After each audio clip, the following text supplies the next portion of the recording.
Bueno, buenos días a todos y a todas. Perdón por el retraso.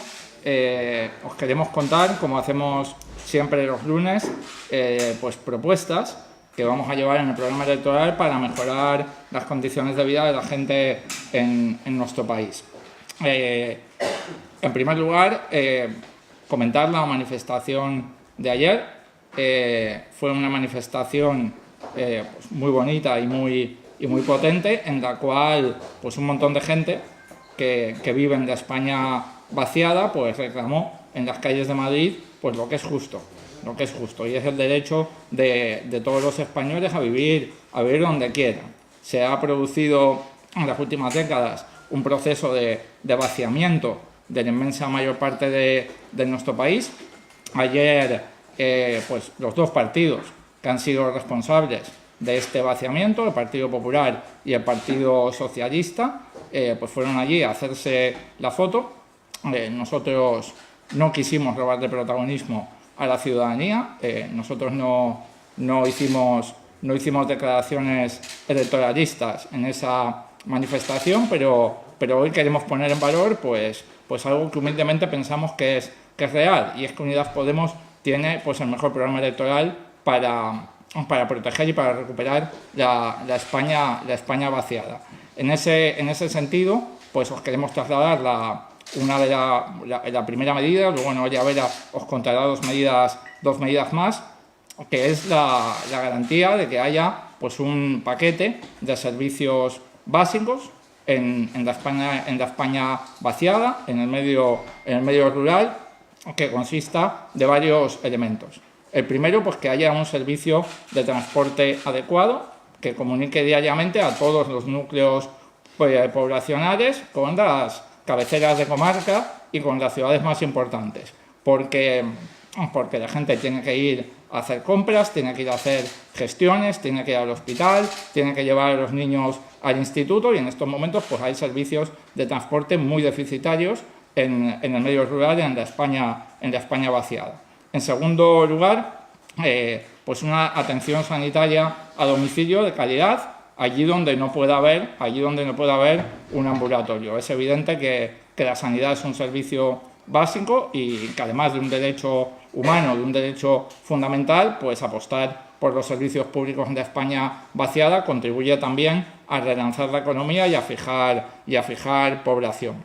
En tercer lugar, pensamos que se puede implementar pues una atención inmediata de una patrulla de la Guardia Civil con un tiempo máximo de respuesta de 15 minutos. Se puede reestructurar la manera en la que están organizados los cuarteles y las patrullas de la Guardia Civil para conseguir que cuando hay un problema de seguridad en el mundo rural, pues llegue la Guardia Civil a tiempo.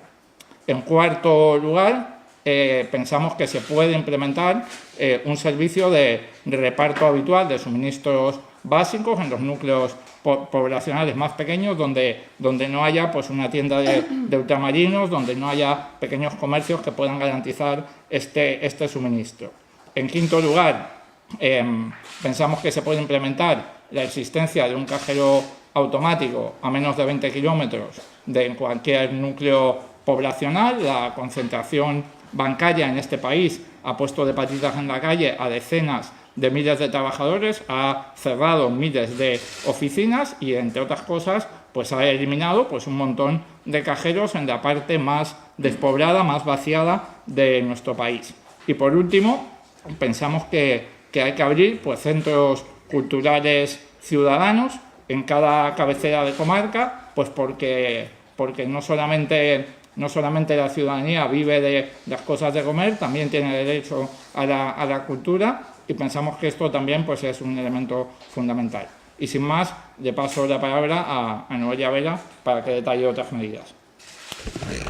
Vale, gracias, Pablo. Buenos días a todos y a todas. Pues en este sentido, y completando las propuestas que os detallaba Pablo Echenique, seguir ahondando en otra de las propuestas que nos parecen fundamental para revitalizar el mundo rural, y es que todos los pueblos tengan acceso a Internet en la próxima legislatura. Parece una cosa muy simple, pero es una cosa importantísima para revitalizar otra vez la vida en los pueblos, sobre todo de la gente joven, ¿no? Nosotros lo que proponemos es que durante la próxima legislatura haya banda ancha, que sea de 30 megas y de 3G, y que esto se financie, porque evidentemente la pregunta será cómo se financia todo esto, pues a través de un canon a las grandes empresas de telecomunicaciones del país, ¿no? Bueno, yo creo que esto es fundamental, como decía, para revitalizar la posibilidad de que los jóvenes y las empresas, las pymes, se puedan instalar en el mundo rural, que puedan teletrabajar y que puedan tener, por supuestísimo, acceso a la información, cumpliendo con el artículo 20 de la Constitución.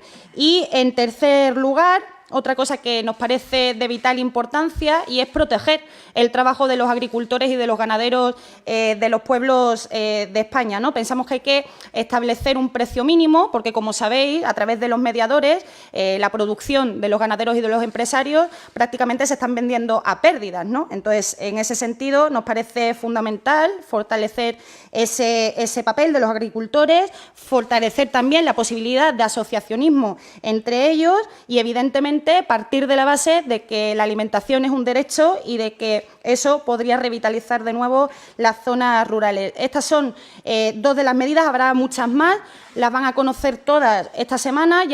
Estamos ya a puntito de cerrar el proceso de creación del programa, en los próximos días estará, y estamos muy orgullosos porque ha sido un trabajo intenso que hemos hecho con los movimientos sociales, que hemos hecho con los expertos, que hemos hecho con muchos economistas para tener una memoria económica que detalle cómo vamos a financiar todas las medidas sociales que proponemos. Estamos bastante orgullosos y orgullosas de ese proceso, mientras el Partido Socialista, por ejemplo, tiene ya un programa que prácticamente ha copiado en muchas de sus medidas el trabajo de Unidas Podemos. Bueno, nosotros hemos intentado que lo que hemos venido haciendo estos 3 años se profundice muchísimo más con estos expertos y además hacerlo a través de un proceso participativo, partiendo de abajo hacia arriba, con propuestas que han venido también desde nuestros compañeros en distintos territorios y que vamos a someter a votación el próximo viernes, sábado, domingo y lunes. Como sabéis, todas las decisiones en Podemos se someten a votación por parte de los inscritos y de las inscritas, todas las decisiones importantes, y esta, fíjate si es importante, que construya nuestro modelo de país. Así que se someterá a votación esta semana y a partir de ahí muy pronto tendrán todo el programa detallado.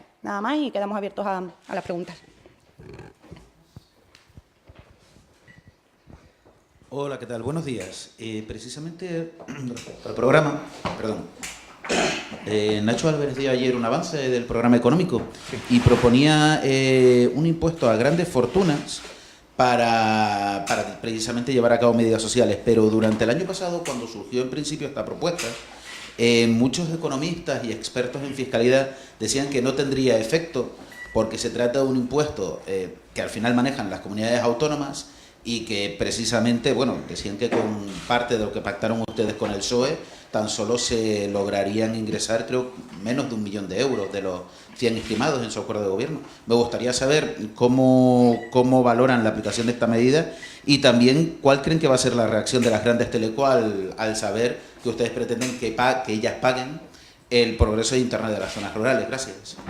Mira, empiezo por la última, porque la primera supongo que Pablo puede detallar más. La segunda es muy fácil. Este canon a las telecos ya se hace en otros países, como en Francia, por ejemplo. En la Francia de Macron, que es poco sospechosa de ser podemita, ya esto se hace y funciona muy bien, ¿no? Entonces creemos que bueno, que es una parte de responsabilidad que se puede asumir y que garantizaría evidentemente que revitalicemos la vida, el trabajo y la calidad del empleo en las zonas rurales.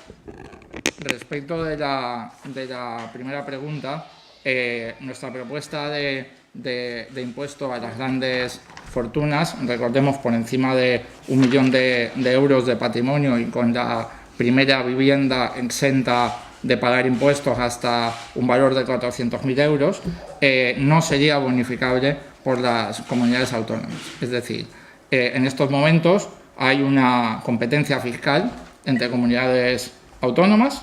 De algún modo se permite establecer pequeños paraísos fiscales al interior de nuestro país y esto evidentemente pues hay que evitarlo. No podemos poner a los diferentes territorios de nuestro país a competir a la baja para para pues, recortar los ingresos del Estado, máxime cuando estos vienen de la gente pues, que está un poco mejor y que puede contribuir un poco más a las arcas públicas para que haya hospitales, para que haya ley de dependencia y para que haya servicios básicos. Así que la respuesta es que no sería bonificable por las comunidades autónomas, más allá de que si alguna comunidad autónoma quiere aumentar los tipos, pues pueda hacerlo.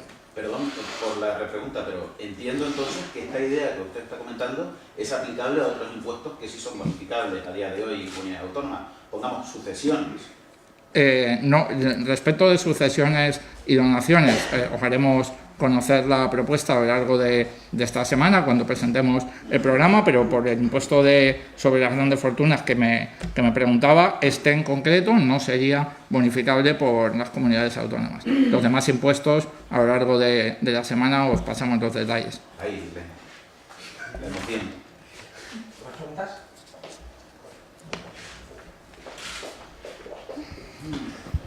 Hola, buenos días. Yo quería que entrarais un poquito más en detalle, si es posible, sobre lo de establecer un precio mínimo para los productos agrarios, porque bueno, suena a intervención de la economía, intervención de los mercados y tal, y querría tener un poco más de detalles. Y luego, dos preguntas más que no tienen nada que ver con esto. Uno, sobre la última encuesta que hemos publicado. En mi periódico aparecéis ya como quinta fuerza por detrás de Vox. Entiendo que no os creéis mucho las encuestas, como siempre nos decís, pero me gustaría que me comentarais esta circunstancia. Y la semana pasada nos quedamos pendientes de saber cómo va a ser y quién va a integrar ese grupo de trabajo de periodistas con el que vais a trabajar para darnos soluciones en nuestros problemas profesionales, laborales y de libertad de expresión. Quería saber si tenéis algún detalle más que compartirnos. Gracias.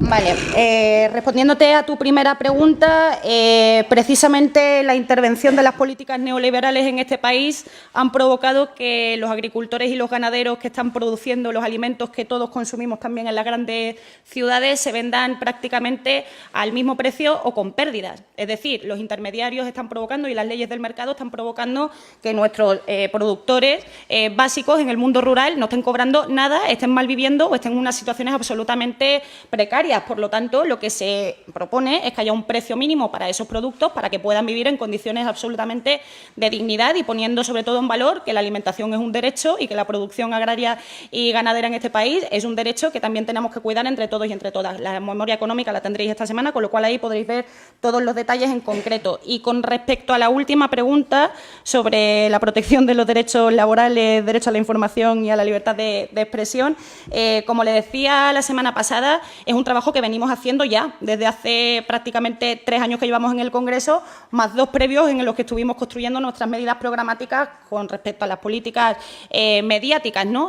Nosotros tenemos clarísimo que, evidentemente, hay que hacer un paquete de medidas que tiene que ver, como les decía la semana pasada, con garantizar los derechos laborales, con hacer un estatuto del periodista que ponga en valor la información que está cubriendo la mayoría en condiciones de autónomos, en zonas de conflicto, sin chaleco antibalas, sin ningún tipo de protección, que pongan garantía que los periodistas y los redactores de este país cubren 3 o 4 noticias al día, sin posibilidad, sin tiempo para poder contrastarlas, para poder investigarlas y para poder detallarlas y con unos sueldos bastante precarios, que creo que es uno de los oficios más precarios que tenemos, ¿no? En ese sentido, venimos trabajando con un grupo de expertos que incluso en esta sede les presentamos un programa en las elecciones pasadas, seguimos profundizando en ellas y, como les decía, todas las medidas esas las van a poder ver detalladas con sus memorias y su desarrollo esta semana.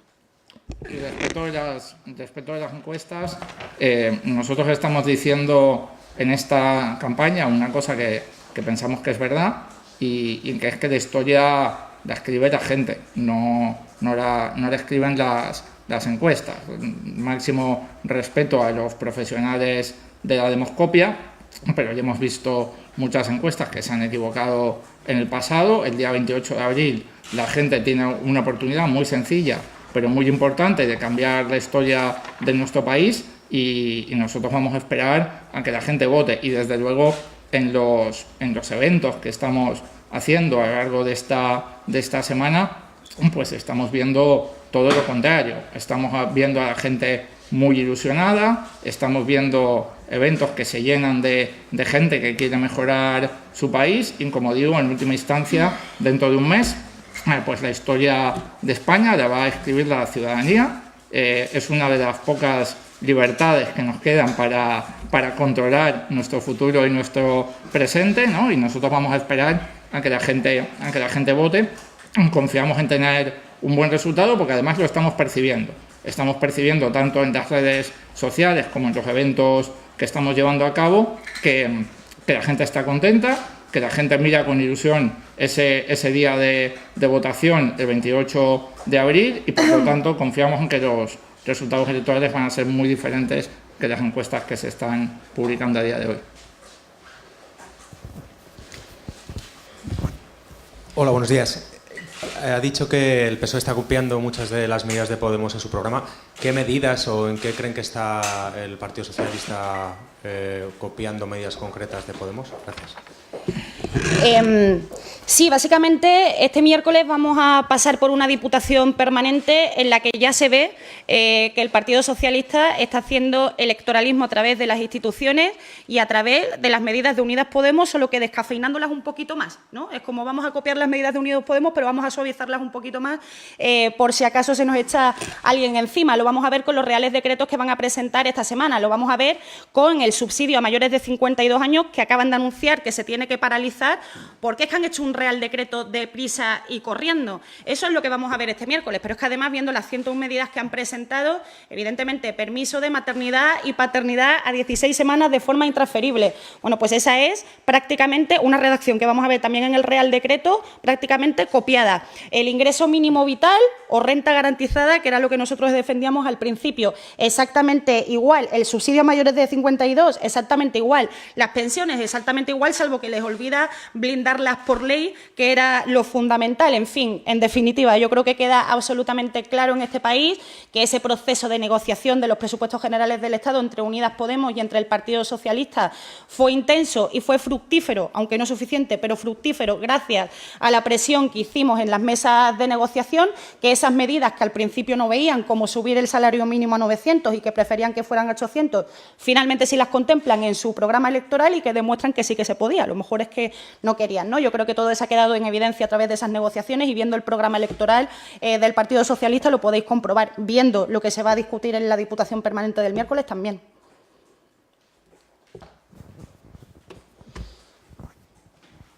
Buenos días, yo también tengo mi encuesta hoy, entonces a ver si consigo una respuesta un poco diferente.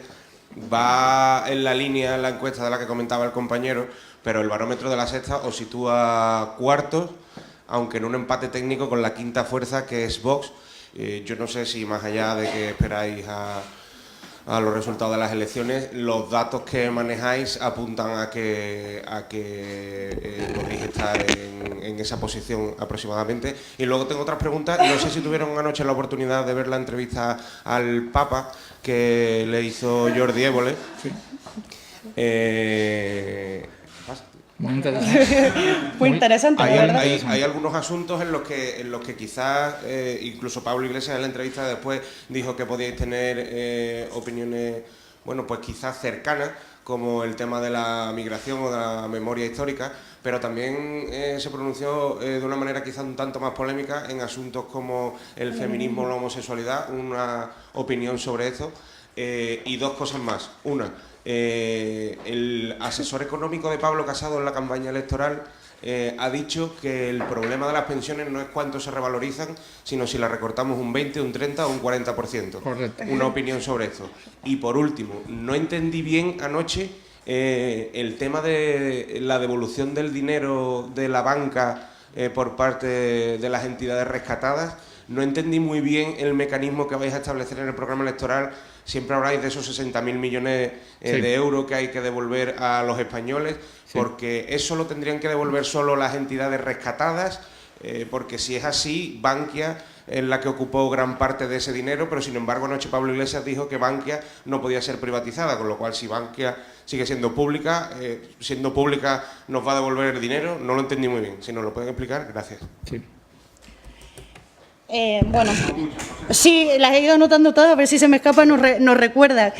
En cuanto a las encuestas, bueno, cada uno venís con vuestra encuesta, lo entiendo, pero es que nuestra respuesta sigue siendo la misma, la verdad. Estamos en un periodo electoral, nosotros salimos con un proyecto de país que vamos a presentar en forma de programa electoral esta semana, muy ambicioso, que pensamos que es el único que pone de verdad, sin ningún tipo de presión, sin ningún tipo de miedo y con bastante valentía, cuáles son las necesidades de la gente y cuál es la forma de recuperar la dignidad, de revertir los derechos, los recortes de derechos que nos han hecho durante todo este tiempo, y salimos con la ambición de ganar las elecciones y poner ese proyecto al servicio de la gente. Yo creo que lo que está claro, lo que dicen todas las encuestas y que se cumple en todas ellas, es que se ha acabado el momento de gobernar en solitario y de gobernar con un proyecto de país haciendo lo que le vengan ganas a uno de los dos grandes partidos políticos históricos en este país que forman el bipartidismo. Eso se va a acabar, se abre un proceso en el que evidentemente se tiene que dialogar, se tiene que llegar a acuerdos y hay un bloque progresista que esperamos liderar con ese proyecto de país que tenemos delante. Yo entiendo las encuestas, yo entiendo los datos pesimistas que quieren dar sobre nosotros, pero nosotros pensamos que todo lo contrario. Creo que estamos muy vivos, creo que tenemos la capacidad, gracias a no pedirle un euro a los bancos, de ser los únicos que podemos decir abiertamente lo que queremos hacer y cómo. Creo que somos los únicos a los que no nos va a temblar la mano ni las piernas, precisamente por no tener ningún tipo de deuda más que con la gente que nos pone aquí. Por lo tanto, vamos a salir a ganar, a darlo todo y ya veremos lo que dicen las encuestas el 28 de abril, que es lo que nos importa, ¿no? En cuanto a la entrevista sobre el Papa, bueno, una entrevista muy interesante, la verdad. La disfrutamos yo creo que todos mucho. Evidentemente, el Papa hizo algún tipo de declaraciones que van muy en la línea. Por ejemplo, cuando habla de memoria histórica, me pareció curioso que dijera que un país no puede hablar de paz teniendo a muertos en sus cunetas o garantizando la venta de armas a países como Arabia Saudí. Ese tipo de cosas, desde luego, la compartimos y, de hecho, la hemos defendido en forma de leyes y de propuestas en el Congreso de los Diputados. En cuanto a las palabras que dijo sobre el feminismo, sobre que el feminismo intentó rectificar ese machismo con faldas, ¿no? Intentó rectificar esa frase. También habló de la homosexualidad, pues no lo compartimos en absoluto y precisamente nuestra ideología, nuestras propuestas de ley y nuestro papel en el Congreso de los Diputados es exactamente el camino contrario, ¿no? Yo creo que el papel feminista del Papa, pues evidentemente no es el mejor que se podría tener y las valoraciones sobre la homosexualidad tampoco. Respecto de las declaraciones de Daniel Lacalle, agradecer al señor Lacalle que diga la verdad, que diga que el Partido Popular pues quiere recortar un 20, un 30 o un 40% las pensiones públicas en este país y para de facto privatizar el sistema de pensiones. Estamos acostumbrados a que la derecha oculte su programa real, su programa económico real, porque efectivamente es un programa de precarización de la gente más humilde, y creo que, bueno, pues cuando les traiciona el subconsciente y salen en los medios de comunicación diciendo la verdad, pues hay que agradecerles que la expliquen, porque dentro de un mes hay que votar y los pensionistas y las pensionistas pues ya saben lo que propone el Partido Popular. Agradecerle al señor Lacalle que haya dicho la verdad en los medios de comunicación para variar. Y respecto del rescate bancario, ¿cómo se va a devolver el rescate bancario? Os lo comentábamos hace unas cuantas ruedas de prensa. Se va a devolver por tres vías. La primera es mediante pues, el establecimiento de un tipo mínimo en el impuesto de sociedades del 15% al conjunto de las corporaciones, de las grandes corporaciones de este país, al tiempo que se baja del 25 al 23 el tipo nominal a las pymes. En este país ocurre una cosa pues vergonzosa, y es que la inmensa mayoría de las pequeñas y medianas empresas no se pueden acoger a ninguna de las desgravaciones que hay en el impuesto de sociedades. El impuesto de sociedades tiene un tipo nominal del 25, casi todas las pymes pagan un 25. Sin embargo, las grandes corporaciones de este país se acogen a multitud de desgravaciones fiscales y tenemos ejercicios en los cuales llegan a pagar 0 euros del impuesto de sociedades a pesar de tener beneficios milmillonarios. Pues estableciendo un tipo mínimo del 15% ya empezamos a recuperar parte de este rescate bancario. Además, al sector bancario se le pondría 10 puntos más. ¿Por qué un impuesto específico? Bueno, pues porque el rescate a la banca fue específico. Se rescató a la banca.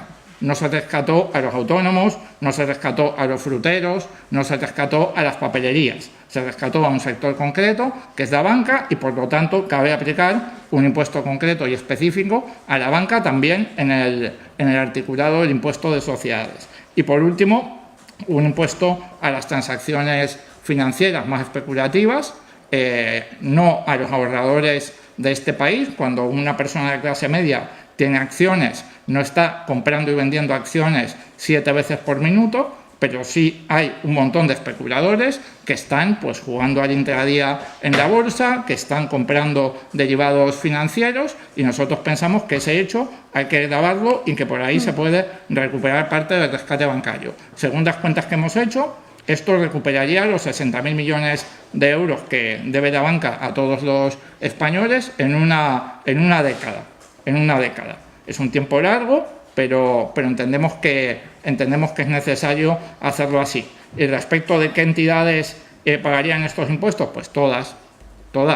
Las empresas públicas tienen que pagar impuestos de la misma manera que tienen que pagar impuestos las empresas privadas, con lo cual pues todo el sector bancario tendría que pagar este impuesto. No creo que sea problemático para ellos, pues porque tienen beneficios bastante abultados y no va a ser un problema que puedan pagar estos impuestos.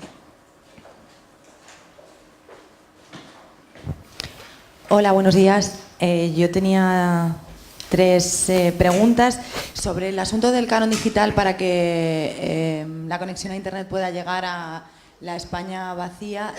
España es uno de los países europeos en los que tener Internet en casa es más caro. Claro.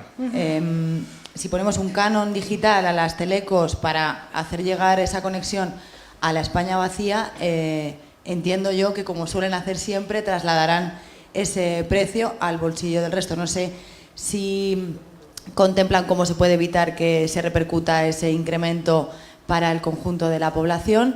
En segundo lugar, quería saber, en la entrevista de anoche, en este caso a Pablo Iglesias en El Objetivo, el líder de Podemos vino a decir que con el actual gobierno las cloacas del Estado siguen funcionando, Inda tiene su espacio en determinados medios. No sé si este va a ser uno de los mensajes de las ideas fuerza de la campaña electoral, decir que con Pedro Sánchez en la Moncloa las cloacas del Estado han seguido funcionando. Y por último, quería una valoración sobre una propuesta que creo que ha hecho esta mañana Pablo Casado en un desayuno informativo, sobre la posibilidad de que Guardia Civil y Policía puedan dar órdenes a las policías autonómicas, a los Mossos d'Esquadra y también a las policías locales. Establecer una especie de jerarquía para que, en todo caso, Guardia Civil y Policía sean las que manden, digamos, sobre el resto de cuerpos. Muchas gracias.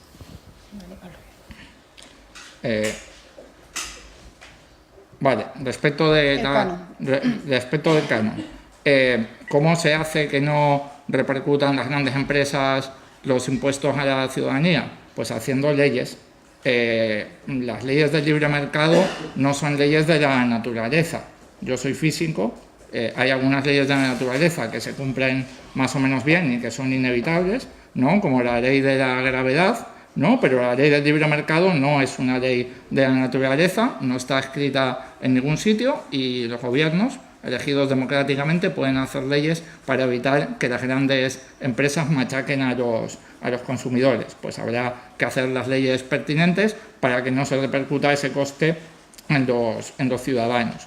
Respecto de las cloacas, creo que es evidente que quedan muchas preguntas abiertas. Preguntas como ¿por qué alguien entra en la casa del juez que está instruyendo el caso Villarejo y le tienen que poner escolta a ese juez? Preguntas como ¿quién protege a Eduardo Inda? ¿Por qué sigue teniendo Eduardo Inda pues las puertas abiertas de un montón de medios de comunicación para difundir basura falsa fabricada por las cloacas del interior? Preguntas como ¿por qué el Partido Socialista une su voto al de Ciudadanos y Partido Popular en el Congreso de los Diputados para evitar que el señor Villarejo comparezca y que podamos investigar hasta dónde llegan las cloacas del interior? Creo que es evidente que solamente si Unidas Podemos participa de un gobierno, pues se van a poder empezar a limpiar las cloacas en este país. Y respecto de las fuerzas y cuerpos de seguridad del Estado, la verdad que causa vergüenza que la derecha esté intentando utilizar el conflicto territorial para enfrentar a las diferentes fuerzas y cuerpos de seguridad del Estado. Nuestros agentes tienen problemas de precariedad, tienen problemas de bajos salarios, tienen problemas de falta de equipos para poder llevar a cabo su actividad y en vez de ponerse a resolver eso, en vez de hablar de las condiciones laborales de los agentes, pues la derecha está intentando enfrentar a las policías autonómicas con las fuerzas y cuerpos de seguridad estatales. Pues la verdad es que produce vergüenza y denota muy poca altura de Estado.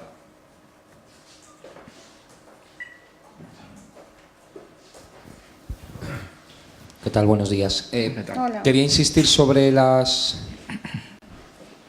cloacas y la afirmación que hizo ayer Pablo Iglesias de que se mantienen las cloacas del Estado con el Partido Socialista en el gobierno. Más allá de si va a ser o no va a ser un elemento de campaña, me gustaría saber si esta denuncia es... Si lo que Pablo Iglesias o Podemos quiere decir es que el PSOE mantiene a sabiendas las cloacas del Estado, mantiene una policía paralela que fabrica informes falsos sobre rivales políticos, o si el Partido Socialista no es capaz de acabar con las cloacas del Estado. Creo que son dos cosas distintas. Me gustaría que se extendieran que nos explicaran cuál es la posición de Podemos al respecto. Gracias. Bueno, creo que hay muchas dudas y nosotros hemos querido investigar hasta qué punto llegan las cloacas del Estado en sede parlamentaria, y el PSOE, como digo, lo ha evitado uniendo su voto al de Partido Popular y Ciudadanos. ¿A qué se refiere el ministro del Interior cuando dice que todavía hay que depurar responsabilidades? Como si no fuera ministro del Interior, como si fuera un señor que pasaba por ahí. ¿Por qué entran en la casa del juez que está instruyendo el caso Villarejo? Creo que hay muchísimas dudas abiertas. Creo que es evidente lo que está ocurriendo y lo que ha ocurrido en este país. Nosotros hemos intentado investigarlo. El PSOE ha impedido que lo pudiéramos investigar en sede parlamentaria, y creo que de todo esto se desprende una realidad, y es que si Unidas Podemos no está en el gobierno, pues las cloacas de Interior no se van a limpiar en este país. ¿Cuál es el papel de cada uno de los demás partidos? Pues ojalá nos hubieran dejado investigarlo en la comisión de investigación, pero el PSOE se opuso. Sí, hola, ¿qué tal? Bueno, hola. ¿Qué tal? Sí, buenas. Ahora que parece que va a haber una candidatura al Ayuntamiento de Madrid, previsiblemente encabezada por Carlos Sánchez de Mato, si ganan las primarias. Sánchez de Mato, a quien Pablo Iglesias definió con acierto, con razón, como el artífice de la gestión económica del Ayuntamiento, y que además él es partidario de lista única con Unidas Podemos para la comunidad. La dirección estatal va a seguir pensando que la mejor opción para las elecciones municipales de Madrid es la izquierda amable de Más Madrid, o va a pasar a pedir el voto tácitamente o no tácitamente para la candidatura encabezada por Sánchez de Mato?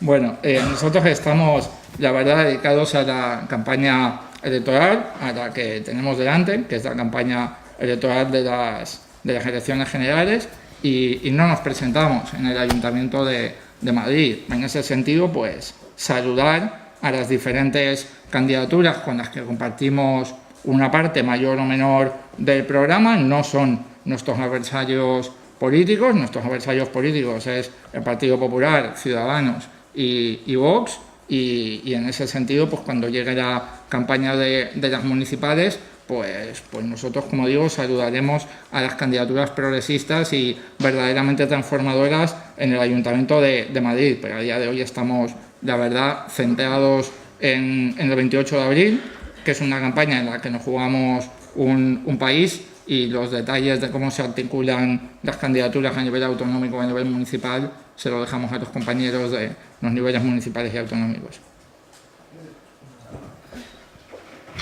Hola, ¿qué tal? Buenos Hola. días. ¿Qué tal? Nada, solo una pequeña matización por el tema del impuesto de sociedades a la banca, que decían que iban a aumentar 10 puntos. También lo anunció ayer Iglesias, pero ayer Iglesias dijo que esos 10 puntos serían solo para los bancos rescatados, no para toda la banca. No sé si hay un matiz que me gustaría que me aclararan. Y luego, por otro lado, supongo que Podemos, una vez que, o si lograra llegar a gobierno, por ejemplo con PSOE, tras unas generales, si quiere acabar con las placas, supongo que pedirían el Ministerio del Interior para poder ahondar en ese tema. No sé si nos tiene que decir algo sobre esto. Gracias.